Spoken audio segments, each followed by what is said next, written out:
Good afternoon, everyone. So today I just wanted to talk about how in the last 6 months I actually went from a struggling freelancer to now a project manager and creative director charging over 10 times what I charged just 6 months ago.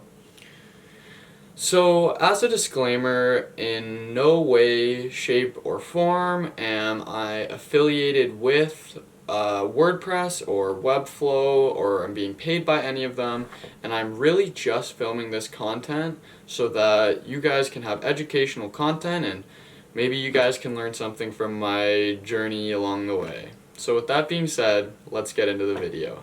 So for anyone that hasn't seen any of my previous videos, me and a couple of my friends back in 2014 built a satire news website called Hot Global News.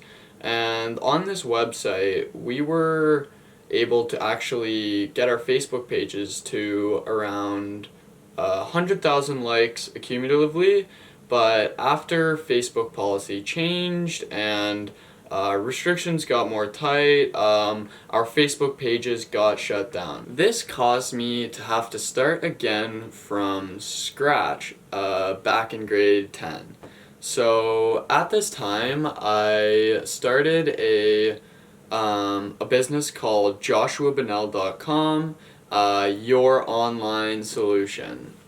So essentially what this was is this was me essentially taking everything I had learned from my previous website using Facebook's Power Editor, creating organic Facebook posts, writing blog articles, optimizing our website, etc.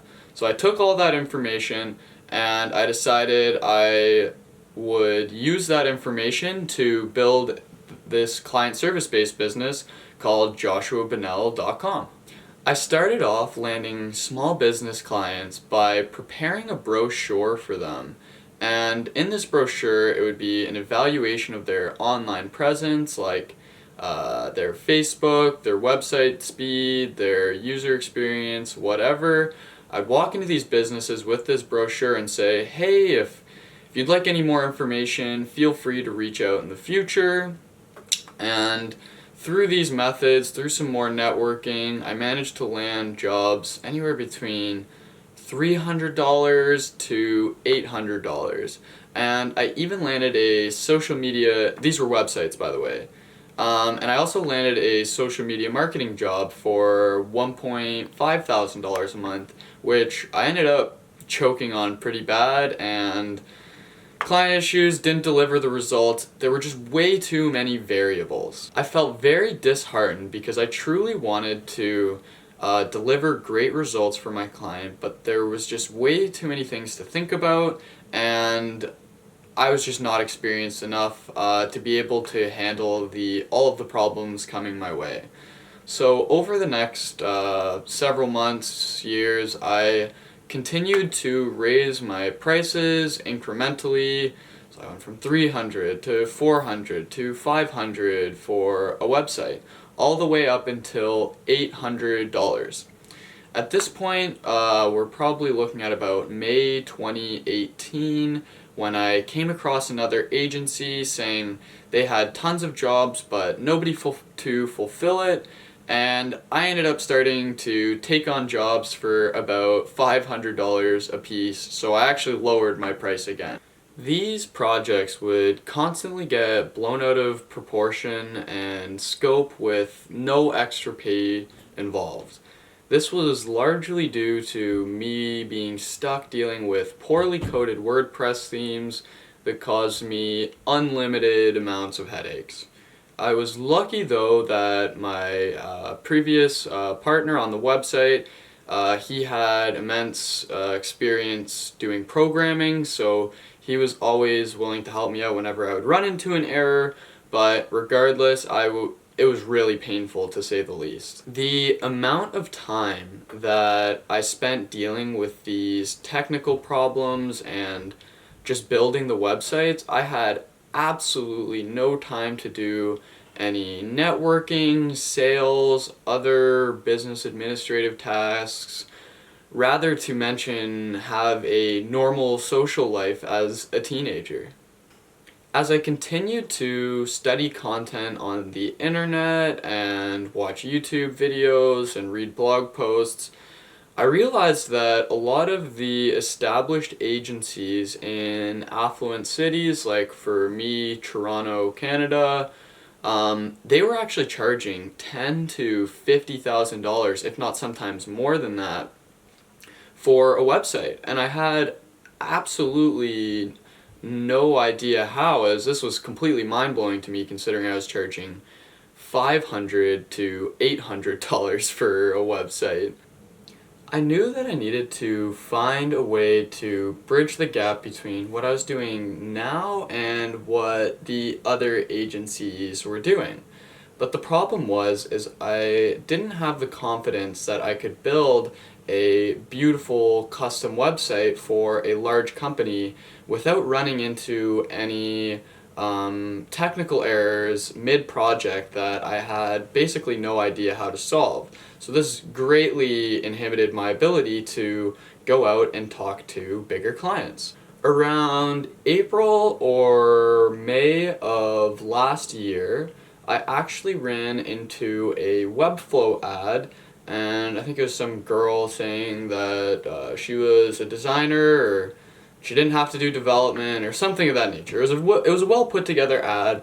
I checked out the website, and the first thing I noticed was how good their actual website was. I was really impressed by their website, and I noticed that it was made in Webflow, which I was like, okay, cool. And then as I continued to do further due diligence, I saw that they actually use AWS hosting, and I was already planning on switching to Amazon's AWS services because they're the best and Amazon is really amazing. So I figured, screw it, I may as well try it out. So there was basically no barrier to entry. I downloaded one of their clonable templates after scrolling through for a while and just started playing around, and then I started looking through their paid templates, and at this point I was like, alright, this is a cool enough service. I don't know if I'm 100% about it yet, but why not just try doing it with one client? I know that I'm really struggling to build beautiful custom websites, so let's try it.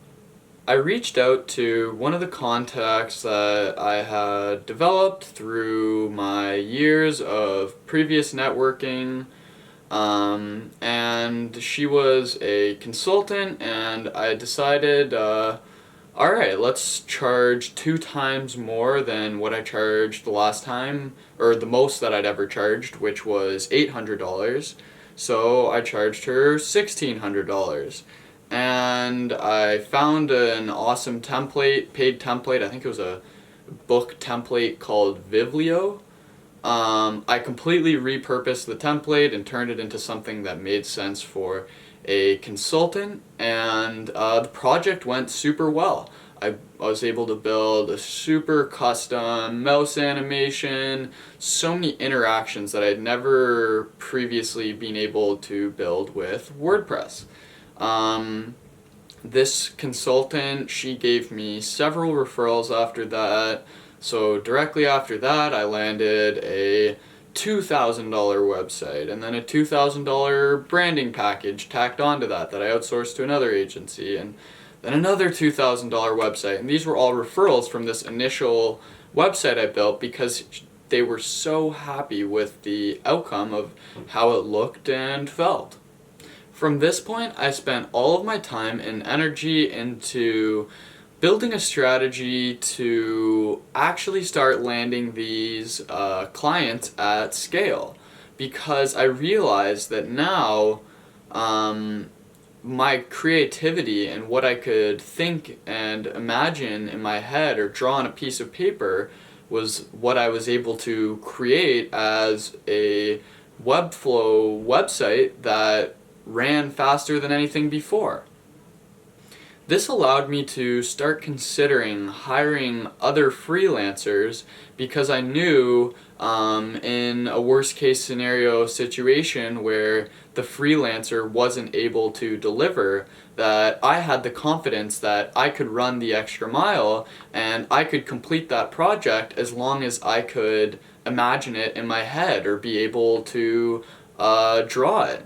And this meant my price was my creativity and ability to solve organizational problems. It was all coming together around mid-October when I decided to reinvest a ton of the money that I'd made previously into automated lead generation, a proper sales team, freelancers to manage my websites, and really start thinking about scaling and what is my business going to look like 2 to 3 years down the line. This was huge for my ability to focus and think about the bigger picture of it all, because I had genuinely considered quitting doing web design several times just because of how much it took away from my time to be able to continue growing and scaling businesses, which I knew is what I actually wanted to do.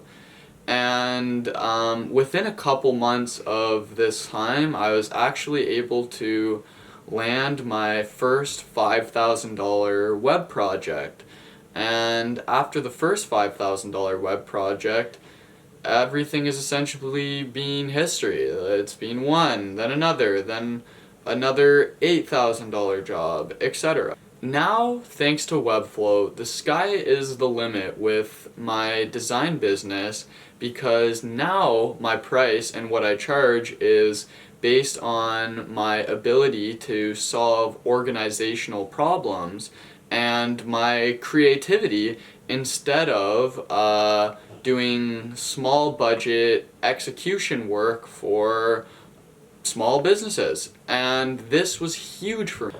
I'm sure that there are many freelancers that can relate to my story in a lot of ways where they want to be able to express their creativity and be able to design websites or logos or whatever they do, but they're just constantly tied up by the technical problems of things. And I'm just grateful that Webflow was able to reduce that for me and be able to open my mind to new things.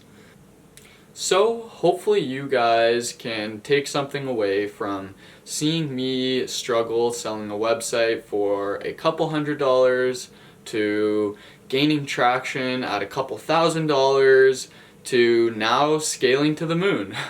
If you like this video and want to learn more about my experiences and everything I've gone through thus far as an entrepreneur, feel free to subscribe to my channel. And if you enjoyed this video or found a little bit of value in it, make sure to hit the like button so more people can see this and hopefully be positively affected by it. With that being said, see you next time.